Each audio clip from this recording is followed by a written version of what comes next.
కృష్ణ అయితే పంతులు గారితో ఇలా అంటూ ఉంటుంది. "పంతులు గారు, మా జాతకాలు మీ దగ్గరే ఉన్నాయి కదా! మాకు ముహూర్తం చూడండి" అనైతే అంటూ ఉంటుంది. అలా ముహూర్తం చూస్తున్న పంతులు గారిని కృష్ణ అయితే ఆ మాటలకి ముకుంద, ఆదర్శ అయితే ఒకసారిగా షాక్ అవుతూ ఉంటారు. అలా ముహూర్తాలు చూస్తున్న పంతులు గారిని అయితే ఒక సైడ్‌కి పిలిచి, "మాకు కాదు, ఒక జంటకే ముహూర్తాలు చూడాలని" చెప్తూ ఉంటుంది. ఆ మాటలకి మురారి అయితే చాలా ఆనందంతో ఈరోజు ముహూర్తం అనమాట అనేది మనసులో అనుకుంటూ ఉంటాడు. ఆదర్శ్, ముకుంద అయితే అలా షాక్‌లో ఉంటూ ఉంటారు. అలా పంతులు గారైతే ఈ జంటలో ఒకళ్ళకే ముహూర్తం అవుతుందమ్మా అని చెప్పేసి ముకుంద, ఆదర్శకే ముహూర్తం సెట్ అవుతుంది. కృష్ణ, మురారికి సెట్ అవ్వలేదు అనేది అంటూ ఉంటాడు. ఆ మాటలకి మురారి అయితే ఒకసారిగా షాక్ అవుతూ ఉంటాడు. ముకుంద అయితే ఏంటి మాకే సెట్ అయ్యిందా అనేది అనుకుంటూ ఉంటుంది. ఏట్రా బాబు, రోజు రోజుకి గండాలు పెరుగుతున్నాయి అనేది అనుకుంటూ ఉంటుంది.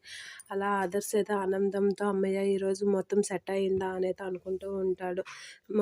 మురారి అయితే కరెక్ట్‌గా చూడండి, మాకు కూడా సెట్ అయ్యే ఉంటుంది అనైతే అంటూ ఉంటాడు. ఆ మాటలకి లేదు బాబు, నేను బాగా చూసే చెప్తున్నాను అనైతే అంటూ ఉంటాడు. ఆ మాటలకి ఆనందంతో ఆదర్శ్ అయితే మాకు మొత్తం సెట్ అయ్యిందా అనైతే అనుకుంటూ ఉంటాడు. ముకుంద నేను ఇది ఎలా తప్పించాలి అనైతే ఆలోచిస్తూ ఉంటుంది.